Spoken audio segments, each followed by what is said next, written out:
Hello students. DIB के YouTube channel पर मैं हेमंत चौबे एक बार फिर से आप सभी लोगों का स्वागत करता हूं हमारी एमपीपीएससी द्वारा आयोजित एमपी सेट और असिस्टेंट प्रोफेसर की कक्षा में, जिसमें हम लोग समाजशास्त्र और इसके साथ ही साथ एमएसडब्ल्यू, चूँकि दोनों के लिए एक ही पेपर होना है, सेट का भी और उसके बाद असिस्टेंट प्रोफेसर का, इसके लिए हम कक्षाएं हमने स्टार्ट कर दी हैं। हम पढ़ रहे हैं इसको लेकर के, और इसमें हमने यूनिट नंबर 1 स्टार्ट कर दी है, शास्त्रीय समाजशास्त्री परंपराएं, जो समाजशास्त्र और एमएसडब्ल्यू दोनों के लिए सबसे महत्वपूर्ण टॉपिक है, क्योंकि यदि आपने थिंकर्स को समझ लिया तो आपने पूरा समाजशास्त्र समझ लिया। और इसी यूनिट 1 में शास्त्रीय समाजशास्त्री जो परंपराएं हैं, उसमें सबसे पहले जो विचारक हैं वो विचारक हैं इमाइल दुर्खीम। इमाइल दुर्खीम के लगभग हम सभी सिद्धांत पढ़ चुके हैं। आज जो इनका सिद्धांत है वो काफी महत्वपूर्ण सिद्धांत है, और वह है आत्महत्या का सामाजिक सिद्धांत। देखिए, ये मैं आपको कई बार बता चुका हूं कि दुर्खीम समाज में घटित होने वाली किसी भी घटना का एक ही कारण देते हैं, और वो देते हैं समाज के। समाज में घटित होने वाली कोई भी घटना है, उसके पीछे केवल और केवल कौन उत्तरदायी है? समाज ही उत्तरदायी है।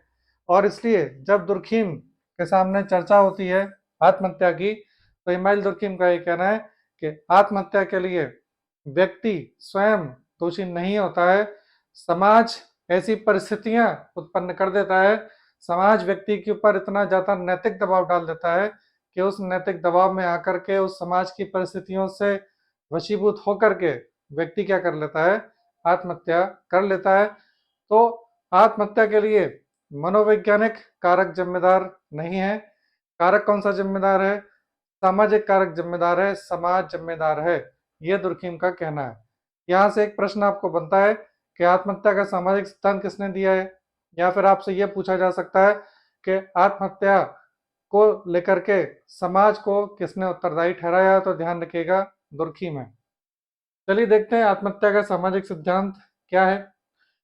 दुर्खीम की जो बुक है जिसमें उन्होंने आत्महत्या का सामाजिक सिद्धांत प्रस्तुत किया है, उसका नाम है ले सुसाइड। ले सुसाइड से मतलब ये फ्रेंच लैंग्वेज में है बेसिकली बुक, और बाद में ट्रांसलेशन है उसका हुआ और सुसाइड के नाम से।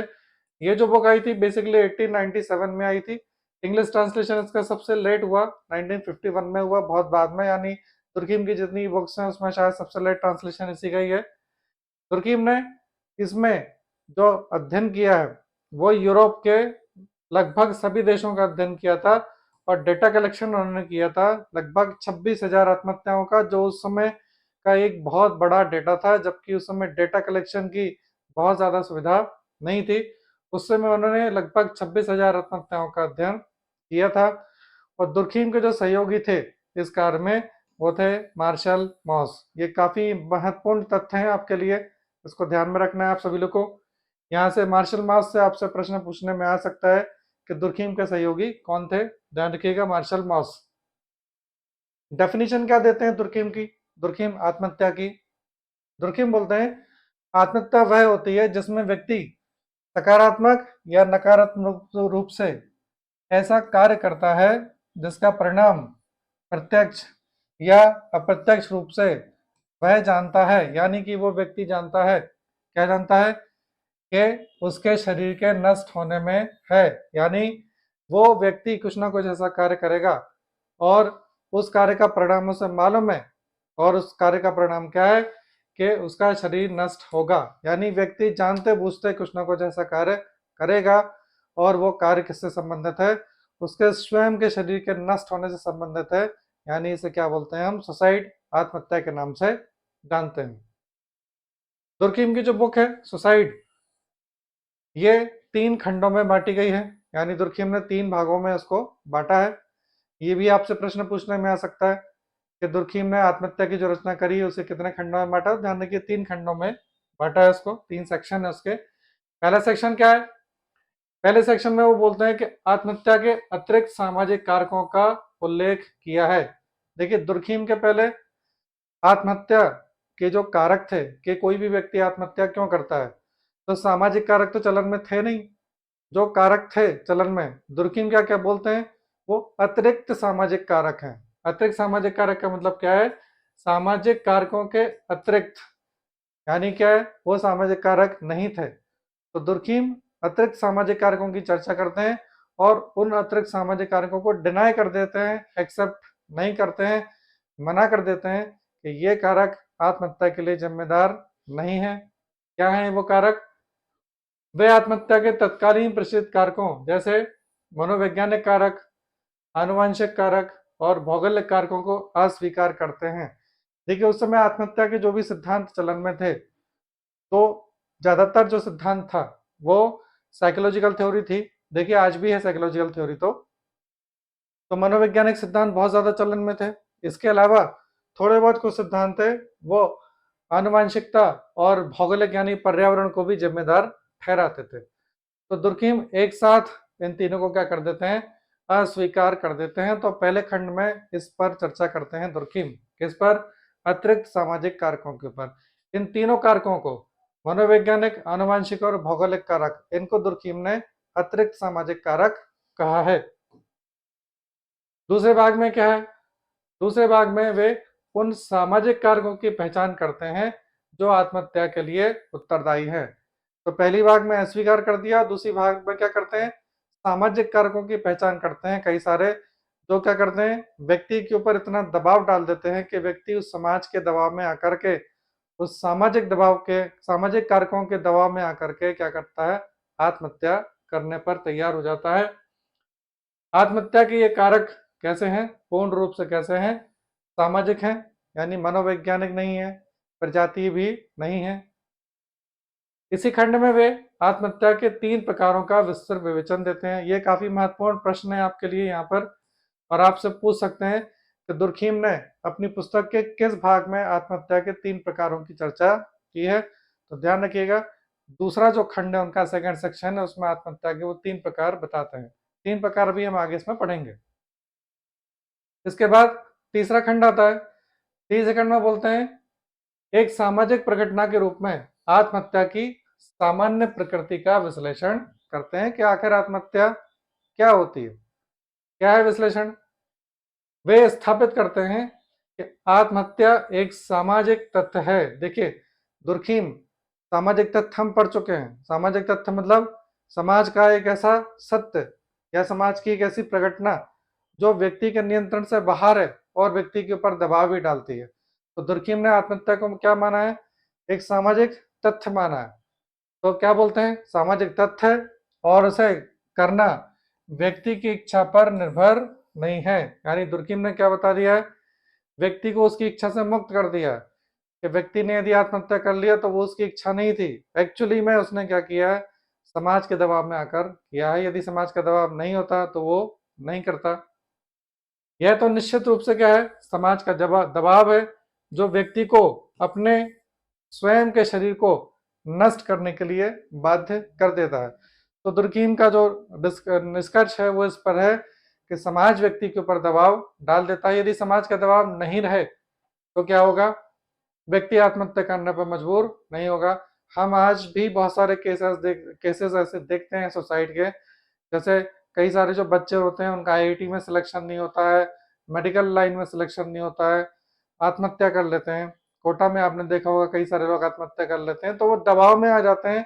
तो एक्चुअली देखा जाए वो कहीं ना कहीं दुर्खीम के दृष्टिकोण से देखा जाए तो वो समाज का दबाव है और वही उनको आत्महत्या करने पर मजबूर कर देता है। वो ये सोचते हैं कि यदि मेरा नहीं हुआ, मेरा नंबर कम आ गया है, ये हो गया, वो हो गया है, तो मैं किसको क्या जवाब दूंगा। तो यदि उसे जवाब किसी को ना देना पड़े तो शायद वो आत्महत्या नहीं करेगा। तो ये तीसरा खंड है। तीसरे खंड में दुर्खीम आत्महत्या की सामाजिक प्रकृति की चर्चा करते हैं। नेक्स्ट, दुर्खीम के आत्महत्या के अतिरिक्त कारकों को यदि श्रेणियों में बांटा जाए तो पार्सन्स के अनुसार 2 श्रेणियां बनती हैं। देखिए, पार्सन्स ने बहुत ज्यादा चर्चा करी है दुर्खीम को लेकर के। पार्सन्स की जो पुस्तक है, यदि आपसे ये पूछने में आए कि दुर्खीम का वर्णन कौन कौन लोग करते हैं, कौन कौन से समाजशास्त्री, तो टैलकॉट पार्सन्स ने बहुत ज्यादा वर्णन किया है, रेमंड डरेन ने भी बहुत ज्यादा वर्णन किया है। तो पार्सन्स ने बताया कि दुर्खीम जो अतिरिक्त सामाजिक कारक हैं वो 2 भागों में हम उन अतिरिक्त सामाजिक कारकों को बांट सकते हैं। ये अतिरिक्त सामाजिक कारक वही है जिसको एक्सेप्ट करने से तुर्की मना कर देते हैं कि ये आत्महत्या के कारक नहीं हो सकते। दो श्रेणियां, पहली श्रेणी है मानसिक और मनोवादी मनोव्याधिकी कारक साइकोपैथेटिक। दूसरे कौन से हैं? आनुवंशिकता और पर्यावरण। तो ये दो भागों में बांट देते हैं कि ये वो कारक हैं जो अतिरिक्त सामाजिक कारक हैं, मतलब सामाजिक कारक नहीं है। चलिए आगे देखें, मानसिक और मनोव्याधिकी कारक क्या क्या है। तो उस समय जो कारक चलन में थे उसमें यह था कि व्यक्ति कई बार ये जो मानसिक कारक होते हैं, ये कारकों के चलते आत्महत्या करने पर मजबूर हो जाता है। जैसे उस समय लोगों का कहना था, मनोवैज्ञानिकों का, कि कई सारे मोटिव्स होते हैं जो व्यक्ति को ड्राइव करते हैं और वही आत्महत्या करने के लिए प्रेरित कर देते हैं। इंसैनिटी, उन्माद या पागलपन का दौरा जैसा पड़ जाना, और इस दौरे में लोग आत्महत्या कर लेते हैं। खिन्नता या विषाद, यानी व्यक्ति क्या है, किसी कारण से बहुत ज्यादा अचानक से दुखी हो गया। हो सकता है जैसे सबको सपोज कि कोई पति पत्नी है और पति पत्नी में दोनों में बहुत ज्यादा प्रेम है और अचानक से पति मर गया तो पत्नी ने एकदम से आत्महत्या कर ली। ठीक है ना, वो पॉसिबिलिटी है। विचारग्रस्तता, ऑब्सेसिवनेस, जरूरत से ज्यादा विचार, दिमाग में कोई मानसिक ग्रंथि बन जाती है। क्या आपने सोचा कि मुझे ये काम करना था, नहीं हो पाया, आप लगे हुए हैं दिमाग में कि मुझसे ये काम नहीं हो पाया, नहीं हो पाया, नहीं हो पाया, वो एक दिन आकर के किसी ने सुसाइड कर लिया, तो वो एक मानसिक ग्रंथि बन जाती है। आवेगात्मक, इम्पल्सिव, इसका मतलब ये एकदम से आवेग का आ जाना। कोई व्यक्ति है और वो जीवन से बहुत ज्यादा निराश है, अचानक से वो कभी किसी बिल्डिंग पर बहुत या पहाड़ पर किसी हाइट पर पहुंच गया और उसने नीचे झांका, उसको लगा कि यही अच्छा मौका है और मैं अपने जीवन की लीला को समाप्त कर सकता हूँ। वो शायद 10 से 15 सेकंड का आवेग होता है और उसमें वो कूद गया। यदि वो आवेग उस समय निकल जाए, वो ना करे ऐसा काम, तो फिर वो नहीं कर पाएगा, लेकिन वो कुछ एक आवेग रहता है। तो मनोवैज्ञानिक या मानसिक जो कारक हैं आत्महत्या के लिए जिम्मेदार ये है, लेकिन दुर्खिम इनको डिनाई करते हैं और इस सभी की सामाजिक व्याख्या कर देते हैं। नेक्स्ट, दूसरी थी आनुवंशिकता और पर्यावरण। देखिए उस समय कई सारे विचारक ऐसे थे जो ये मान के चलते थे कि आनुवंशिकता के चलते भी लोग आत्महत्या करते हैं। और आनुवंशिकता का मतलब था प्रजातीय लक्षण। प्रजातीय लक्षण से मतलब हो जाता है कि जो शारीरिक लक्षण होते हैं वो शारीरिक लक्षण एक जैसे हो जाना, और बहुत सारे लोग जब इकट्ठा हो जाते हैं एक जैसे शारीरिक लक्षण वाले, तो हम एक प्रजाति के लोग जानते हैं उसको। जैसे भारत में, दक्षिण भारत में प्रजाति संरचना अलग है, नॉर्थ ईस्ट की जो प्रजाति संरचना है वो अलग है। आप अफ्रीकी देशों में चले जाएंगे तो वहां की प्रजाति संरचना अलग है, यूरोप में चले जाएंगे तो प्रजाति संरचना अलग है। तो ऐसा था कि कुछ लोगों ने इस प्रकार का अध्ययन किया था, उन्होंने बोला था कि कुछ प्रजातीय लक्षण में आनुवंशिकता इस प्रकार की होती है कि वहां के लोग आत्महत्या करते ही हैं। दुर्खिम ने भी अध्ययन किया और दुर्खिम ने बताया कि जो जर्मन प्रजाति है, जर्मन प्रजाति, यहाँ पर आत्महत्या की दर ज्यादा है। ये इनके रिसर्च में आ गया था, लेकिन दुर्खिम का ये कहना था कि ये हम गलत वर्णन कर रहे हैं, जर्मन कोई प्रजाति नहीं है। यदि आप बोलते हैं कि जर्मन प्रजाति, तो आपके कहने का अर्थ क्या है? जर्मन राष्ट्रीयता का व्यक्ति है वो समाज, जो जर्मनी का समाज है, उस समाज का प्रभाव है, उसके चलते वो आत्महत्या कर लेता है। जर्मन अपने आप में कोई प्रजाति नहीं है। दूसरे कारक क्या है? पर्यावरण। इसके अंतर्गत जलवायु, तापमान, अक्षांश, देशांतर। ठीक है, यानी जैसे उस समय बताया गया था कि जो यूरोप है, यूरोप के उत्तरी अक्षांश और दक्षिणी अक्षांश, यानी यूरोप के आप उत्तर में चले जाएंगे और दक्षिण में चले जाएंगे तो आत्महत्या की दर ज्यादा है, सॉरी आत्महत्या की दर कम है। और यूरोप में उन दोनों के कंपैरिजन में आत्महत्या की दर कैसी है? बहुत ज्यादा है। ठीक है, तो ये क्या है? ये पर्यावरण के कारक। या सर्दियों में आत्महत्या कम होती है, गर्मियों में आत्महत्या ज्यादा होती है। जो मॉन्टेस्क्यू थे, मॉन्टेस्क्यू भी एक पर्यावरण के, मतलब कहना चाहिए कि उन्होंने हर जगह पर्यावरण के कारकों की व्याख्या की है। और ये पूछ सकते हैं मॉन्टेस्क्यू के नाम से आपको, पर्यावरणविद थे वो। और उनका ये कहना है कि ऐसे देश जहाँ ठंड अधिक पड़ती है और कोहरा छाया रहता है वह आत्महत्या के लिए अनुकूल होते हैं। ये उन्होंने एक, कहना चाहिए कि अपना एक वर्णन दिया था कि इस प्रकार की चीजें होती हैं। तो दुर्खिम भी इस बात को सामाजिक रूप से एक्सप्लेन कर देते हैं कि ऐसा नहीं है। देखिए गर्मियों में आत्महत्या की दर इसलिए बढ़ जाती है ज़्यादा क्योंकि लोग गर्मियों में दिन बड़े होते हैं, लोग सामाजिक संपर्क में क्या होते हैं, ज़्यादा रहते हैं, तो कुछ ना कुछ इस प्रकार की चीज़ें हो जाती हैं कि वो आत्महत्या करने पर मजबूर हो जाते हैं। जबकि ठंडों में दिन कैसा होता है, छोटा होता है, तो लोगों का सामाजिक संपर्क उतना ज़्यादा आपस में नहीं होता। नेक्स्ट, दुर्खीम के आत्महत्या सिद्धांत से संबंधित कुछ निष्कर्ष। ये आपको पढ़ लेना है, याद कर लेना है आपको कि क्या क्या निष्कर्ष हैं। जैसे दुर्खीम बोलते हैं आत्महत्या की दर प्रत्येक वर्ष लगभग कैसी रहती है, एक जैसी रहती है। यानी कि दुर्खीम ने बहुत सारे देशों का अध्ययन किया, उन्होंने बोला कि आत्महत्या की दर लगभग कैसी है, थोड़ा बहुत उतार चढ़ाव के साथ एक ही जैसी है। सर्दियों की तुलना में गर्मियों में आत्महत्याएं कैसी होती हैं, गर्मियों में आत्महत्याएं ज़्यादा होती हैं। अभी मैंने आपको कारण बताया कि गर्मियों में दुर्खीम का ये कहना है कि दिन बड़े होते हैं, लोगों का सामाजिक संपर्क ज़्यादा होता है। नेक्स्ट, स्त्रियों की अपेक्षा पुरुष अधिक आत्महत्याएं करते हैं। दुर्खीम का ये कहना है कि स्त्रियां थोड़ा रूढ़िवादी विचारक होती हैं, धर्म को ज़्यादा मानती हैं और वो पुरुषों की अपेक्षा समाज के संपर्क में भी कम रहती हैं, इसलिए उनमें आत्महत्या की दर कैसी है, कम है। जबकि पुरुष लॉजिकल ज़्यादा होता है, सामाजिक संपर्क में ज़्यादा होता है, तो धर्म को उतना ज़्यादा नहीं मानता है, इसलिए पुरुष में क्या है, आत्महत्या की दर ज़्यादा है। नेक्स्ट, कम आयु वालों की अपेक्षा अधिक आयु के व्यक्तियों में आत्महत्याओं की दर अधिक पाई जाती है, क्योंकि जो कम आयु के बच्चे होते हैं वो बहुत ज़्यादा लॉजिकल नहीं होते हैं। गाँव की तुलना में शहरों में अधिक आत्महत्याएं होती हैं। कारण क्या है, गाँव रूढ़िवादी होता है, जो धर्म ने बोल दिया, उनकी प्रथा परंपराओं ने बोल दिया, वो वैसा ही करते रहते हैं, अपना दिमाग नहीं लगाते हैं ज़्यादा। लेकिन शहर में क्या है, व्यक्ति लॉजिकल हो जाता है, अपना दिमाग लगाता है, अनावश्यक दबाव ले लेता है और समाज के दबाव में ज़्यादा आ जाता है। ठीक है, इसलिए क्या है कि शहरों में अकेलापन भी पाया जाता है, इसलिए शहरों में आत्महत्या की दर ज़्यादा है। नेक्स्ट, सैनिक लोग आम जनता की अपेक्षा अधिक आत्महत्याएं करते हैं। देखिए, सैनिक देशभक्ति का एक जीता जागता उदाहरण होता है और अपने देश के साथ वो बहुत ज़्यादा बंधा हुआ रहता है, और देश में होने वाली किसी भी घटना को लेकर के कुछ भी नकारात्मक हो जाता है तो उसके लिए वो स्वयं को जिम्मेदार मानने लगता है। इसलिए दुर्खीम का क्या कहना है कि सैनिक लोग जो आत्महत्याएं कैसे करती हैं, ज़्यादा करते हैं क्योंकि उनका जुड़ाव देश के साथ ज़्यादा होता है।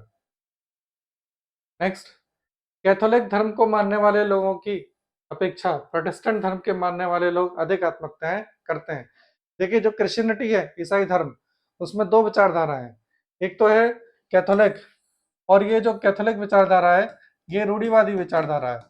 ठीक है, और ये प्रोटेस्टेंट ये आधुनिक यानी व्यक्तिवादी विचारधारा है। तो दुर्खीम का ये कहना है कि जो कैथोलिक रूढ़िवादी विचारधारा है वो लोगों को एक जैसा आदेश देती है कि आपको ऐसा करना है, ऐसा करना है, और लोग चुपचाप वैसा करते रहते हैं। जबकि यहाँ पे प्रोटेस्टेंट धर्म ये व्यक्तिवाद को बढ़ावा दे देता है और व्यक्ति स्वयं तर्क बुद्धि से अपना कार्य लेने लगता है, इसलिए इनमें आत्महत्याओं की दर ज़्यादा होती है, क्योंकि धार्मिक एकीकरण कैथोलिक धर्म में ज़्यादा है और प्रोटेस्टेंट धर्म लोगों को उतना ज़्यादा बांध के नहीं रखता, वो लोगों को व्यक्तिवादिता यानी व्यक्तिवादी स्वतंत्रता प्रदान कर देता है, जबकि ये धर्म स्वतंत्रता प्रदान नहीं करता। नेक्स्ट, अविवाहित विवाह विच्छेद द्वारा पृथक विधवा तथा विधुर लोगों में विवाहितों की अपेक्षा आत्महत्या की दर अधिक पाई जाती है। दुर्खीम का ये कहना है कि जो परिवार होता है, विवाह होता है, ये लोगों को प्रेम में बांध करके रखता है। इसलिए क्या है, इसलिए ये जो कहना चाहिए कि लोग जिनकी विवाह नहीं हुआ है, अविवाहित हैं, या विवाह विच्छेद द्वारा पृथक हो चुके हैं, या विधवा है, विधुर है, इन सब लोग ये अकेले हैं, इसलिए इनमें आत्महत्या की दर कैसी पाई जाएगी, आत्महत्या की दर इन लोगों में ज़्यादा पाई जाएगी उन लोगों की अपेक्षा जो विवाहित हैं।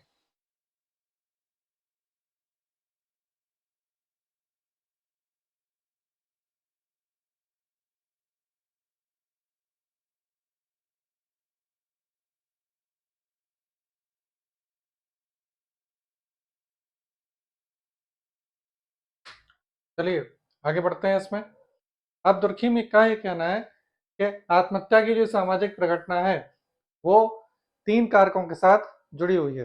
यानी ये जो कारक हैं ये आत्महत्या की घटना को क्या करते हैं, प्रभावित करते हैं। 3 कारक कौन कौन से हैं? एक तो धर्म की चर्चा करते हैं वो, दूसरा सामाजिक पर्यावरण की चर्चा करते हैं, और तीसरी किसकी चर्चा करते हैं? राजनीति के। यानी ये जो 3 कारक हैं ये क्या करते हैं? आत्महत्या की घटना को प्रेरित करते हैं, प्रभावित करते हैं, आप कुछ भी बोल सकते हैं। तो यहाँ पर ये एक प्रश्न ये भी आपसे बन सकता है कि दुर्खीम ने आत्महत्या की जो सामाजिक प्रघटना बताई है उसमें किन कारकों की चर्चा की है? तो ध्यान रखिएगा, धर्म, सामाजिक पर्यावरण और राजनीति। अब बात करते हैं किसकी? धर्म को लेके क्या बोलते हैं कि समाज में जितना अधिक धार्मिक एकीकरण होगा उतनी ही आत्महत्या की दर कम होगी।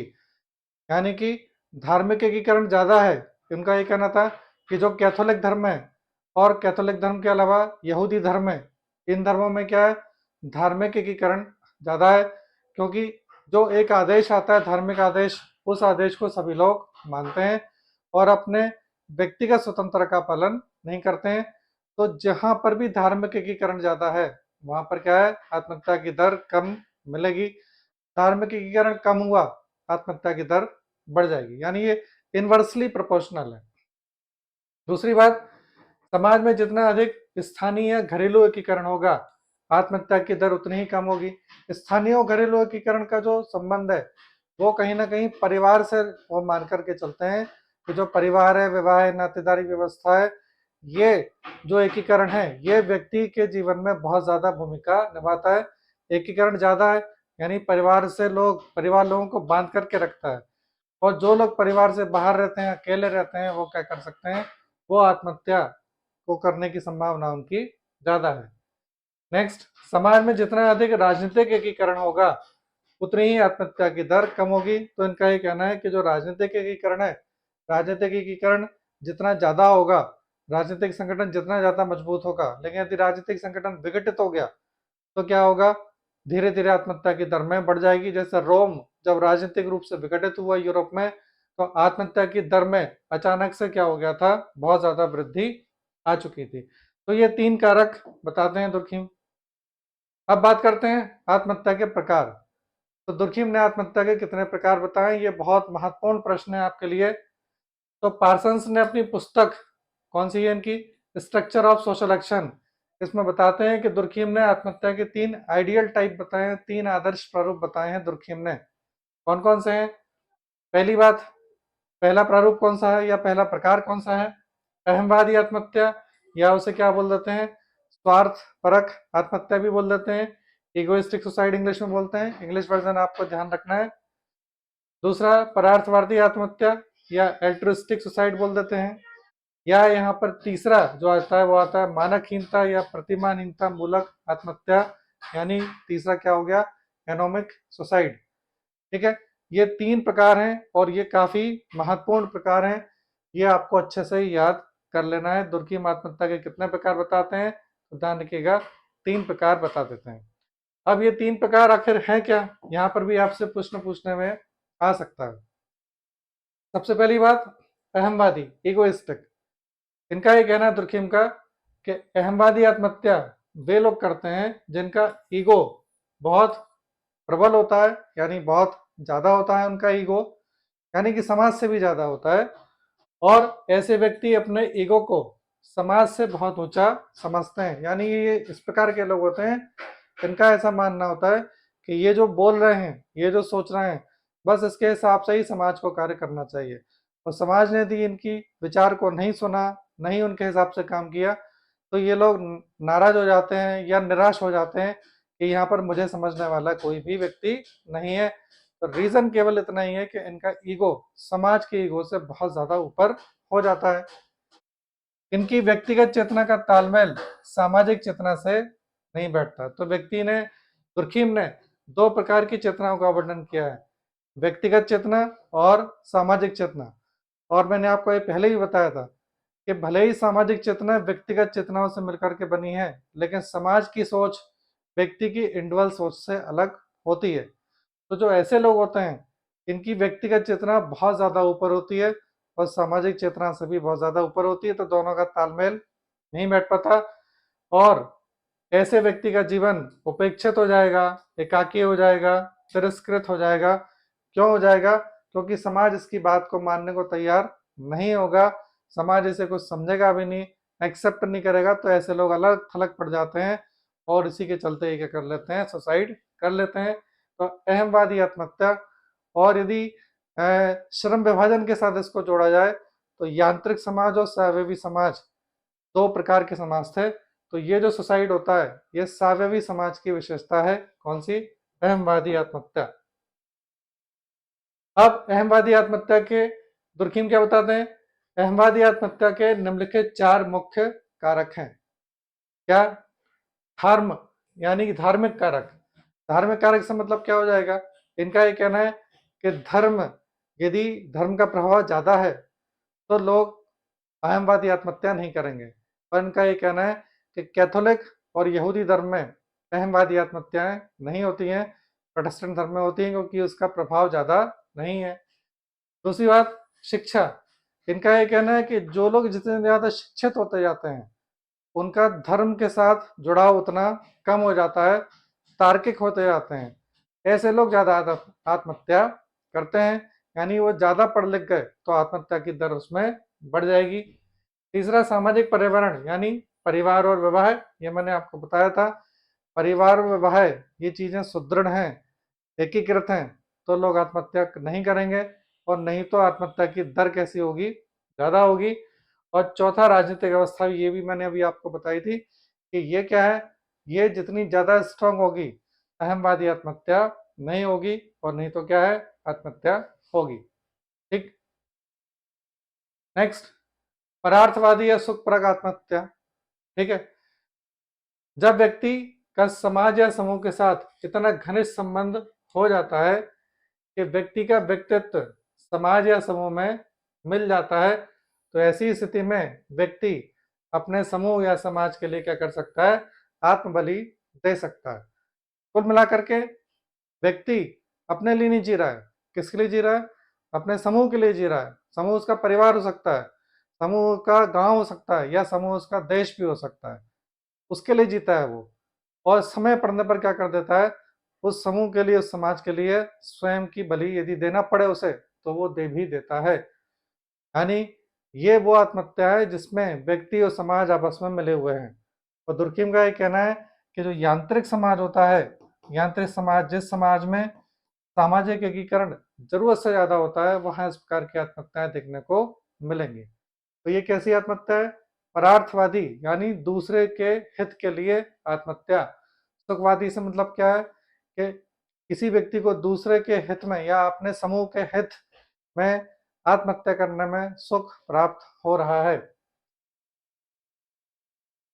अब 3 प्रकार बताते हैं दुर्खिम, किसके? परार्थवादी आत्महत्या के 3 प्रकार बताते हैं। कौन कौन से? अनिवार्य परमार्थी या परार्थवादी आत्महत्या, ऐच्छिक परार्थवादी, और तीसरी क्या बताते हैं? उग्र परार्थवादी। ये 3 प्रकार हो गए किसके? ये परार्थवादी आत्महत्या के। ये सभी देखिए जो मैं आपको बता रहा हूँ ये बहुत ज्यादा महत्वपूर्ण चीजें हैं, इनको अच्छे से याद करना है आपको। इनसे प्रश्न बहुत ज्यादा आएंगे। ये प्रश्न यदि आपके गलत हो गए तो वो आप नंबर कवर नहीं कर पाएंगे। अनिवार्य परार्थवादी आत्महत्या क्या है? दुर्खिम बोलते हैं जब व्यक्ति सामाजिक या धार्मिक कर्तव्य के रूप में आत्महत्या करता है। यानी आत्महत्या कर रहा है, किस रूप में कर रहा है? सामाजिक या धार्मिक कर्तव्य के रूप में कर रहा है। आपसे ऐसा ही प्रश्न पूछने में आएगा कि जब कोई व्यक्ति सामाजिक या धार्मिक कर्तव्य के रूप में आत्महत्या करता है तो उसे किस प्रकार की आत्महत्या कहते हैं? तो यानी कर्तव्य के रूप में करता है, यानी कि उसको ये लगता है कि आत्महत्या तो अब उसे करना ही है, ये उसका कर्तव्य है, या जब उसे ऐसा करना जरूरी हो जाता है, तो इस प्रकार की आत्महत्या को क्या बोलते हैं?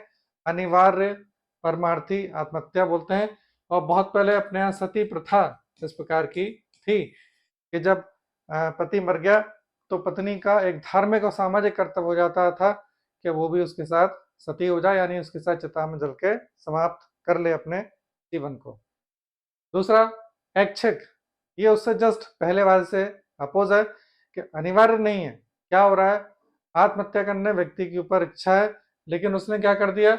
उसे समाज के द्वारा विवश नहीं किया जा रहा, वो स्वयं क्या कर रहा है? अपनी इच्छा से अपने समूह के लिए, अपने समाज के लिए क्या कर रहा है?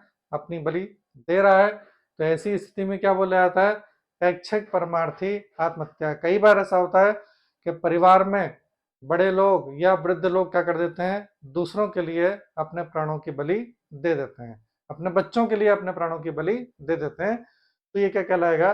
परार्थवादी। यानी कि एक जो माँ है वो अपने बच्चे को बचाने के लिए किस प्रकार की चीजें कर सकती है। तीसरी, उग्र परमार्थी। इस प्रकार की आत्महत्या में व्यक्ति बलिदान का संपूर्ण सुख या आनंद प्राप्त करने के लिए स्वयं को समाप्त कर देता है। यानी वो जो उसकी आत्महत्या है उससे क्या हो रहा है? स्वयं को उसे सुख मिल रहा है और वो बलिदान की श्रेणी में सम्मिलित होता है, क्योंकि कोई विशेष कारण ना होते हुए भी संसार से छुटकारा पाना प्रशंसनीय माना जाता है। यानी यह है कि मैं इस संसार से अब इससे छोड़ करके उसे जा रहा हूं, और ऐसा करना ही उसके जीवन का उद्देश्य होता है। यानी संसार से मुक्ति पाना उस व्यक्ति के जीवन का उद्देश्य है और इसलिए ही वो आत्महत्या करता है। उसके जीवन का उद्देश्य होता है, उसके लिए जीवन का सार्थकत्व यही है कि वह अपने आप को समाप्त कर दे। यानी जीवन का सार तभी निकलेगा जबकि वो अपने जीवन को छोड़ दे। तो भारत में मोक्ष की जो अवधारणा है, इस मोक्ष की अवधारणा में हिंदू धर्म, जैन धर्म, बौद्ध धर्म, इन तीनों धर्मों में अंतिम रूप से क्या है? शरीर को त्याग देना अपनी इच्छा से। जैन धर्म में आज भी ये कंसेप्ट चलता है। तो ये जो है, ये आपसे पूछ सकते हैं कि जैन धर्म में जो सल्लेखन द्वारा शरीर को त्यागा जाता है वो दुर्खीम के अनुसार कौन सी आत्महत्या की श्रेणी में आता है? तो क्या है? ये उग्र परमार्थी आत्महत्या की श्रेणी में आता है। मोक्ष की जो परंपरा है वो उग्र परमार्थी आत्महत्या की श्रेणी में सम्मिलित होती है। तीसरी जो सुसाइड है, ठीक है, ये तो आपको मैंने बताया, ये तो परमार्थवादी आत्महत्या के 3 प्रकार थे। पहली अहमवादी हो गई, दूसरी परमार्थी आत्महत्या, और तीसरी कौन सी हो गई? Anomic suicide. एनोमिक से मतलब ये हो जाता है कि समाज में अचानक से कुछ ऐसा परिवर्तन आ जाए जिसमें व्यक्ति समाज में जो परिवर्तन आ चुका है उससे वो तालमेल नहीं कर पाता है। अस्वाभाविक आत्महत्या वह है जो व्यक्ति के जीवन में आकस्मिक परिवर्तनों के परिणाम स्वरूप अस्वाभाविक परिस्थितियों के उत्पन्न हो जाने के कारण घटित होती है। तो कुछ ना कुछ ऐसी घटना घटित हो जाती है, तो अचानक होती है, बहुत तेजी से होती है, और इसमें यह हो जाता है कि पुरानी जो परिस्थिति है, पुरानी परिस्थिति और जो नवीन परिस्थिति है, इस नवीन परिस्थिति के बीच में तालमेल नहीं हो पाता, और व्यक्ति पुरानी परिस्थिति की तुलना नवीन परिस्थिति से करता रहता है और अपने आप का तालमेल नहीं बैठा पाता है, आत्महत्या कर लेता है। ठीक, दुर्गीम का ये कहना है कि ये 3 प्रकार से हो सकता है। आर्थिक अस्वाभाविकता या आर्थिक अप्रतिमानता, इसको अप्रतिमानता भी बोलते हैं। क्या बोलते हैं? अप्रतिमानता। अस्वाभाविकता को क्या बोलते हैं? अप्रतिमानता। आप इसको एनोमिक याद रखेंगे ना तो ज्यादा अच्छा रहेगा। आर्थिक मतलब एनोमिटी यानी कि आर्थिक अप्रतिमानता, यानी अचानक से आर्थिक परिस्थिति में अंतर आ जाए। जैसे कि कोई व्यक्ति बहुत बड़ा फैक्ट्री का मालिक था, मिल का मालिक था, अचानक से कुछ ऐसा हुआ कि उसकी फैक्ट्री बंद हो गई, उसे जाकर के किसी दूसरी जगह किसी कारखाने में काम करना पड़ रहा है। तो वो पुरानी परिस्थिति और नवीन परिस्थिति में तालमेल नहीं बिठा पाता है, सुसाइड कर लेता है। पारिवारिक अस्वाभाविकता, हो सकता है कि परिवार में किसी की पत्नी मर गई, किसी का पति समाप्त हो गया, तो इसकी मतलब वो उसका दुख सहन नहीं कर पाता है, एकदम से पारिवारिक परिस्थितियां बदल जाती हैं, वो सुसाइड कर लेता है। और तीसरी यौन अस्वाभाविकता, दुर्खीम इसमें ये बोलते हैं कि जो लोग अविवाहित हैं वो क्या होते हैं? यौन अस्वाभाविकता के चलते क्या कर लेते हैं? आत्महत्या ज्यादा करते हैं, जबकि विवाहित व्यक्ति उतनी ज्यादा आत्महत्या नहीं करता। तो ये 3 प्रकार की अप्रतिमानता है, आर्थिक है, पारिवारिक है और यौन अप्रतिमानता है। इसके चलते आत्महत्या की दर ज्यादा हो जाती है। और ये भी दुर्खीम बताते हैं कि जो आधुनिक समाज होता है, जब श्रम विभाजन जरूरत से ज्यादा हो जाता है तब जाकर के किसी कंडीशन आ जाती है, एनोमी की कंडीशन आ जाती है, और उसमें आत्महत्या की दर बढ़ जाती है। तो ये कुल टोटल आपका क्या हुआ, ये हुआ आपका आत्महत्या के प्रकार। और दुर्खीन ये बताते हैं कि यदि आपको समाज में आत्महत्या की घटना को रोकना है तो आपको क्या करना पड़ेगा, धार्मिक एकीकरण बढ़ाना पड़ जाएगा, आपको शिक्षा पर ध्यान देना पड़ जाएगा, आपको राजनीतिक एकीकरण पर ध्यान देना पड़ जाएगा, पारिवारिक विवाह, ये जो सारी चीजें हैं इनको यदि आपने सुधार दिया तो क्या होगा, आत्महत्या की दर में कमी आ जाएगी। ठीक है, तो ये आपका टॉपिक कंप्लीट हुआ। नेक्स्ट टॉपिक काफी महत्वपूर्ण है, लास्ट टॉपिक है दुर्खीम का एनोमी। तब तक के लिए आप अपनी तैयारी करते रहें। All the best.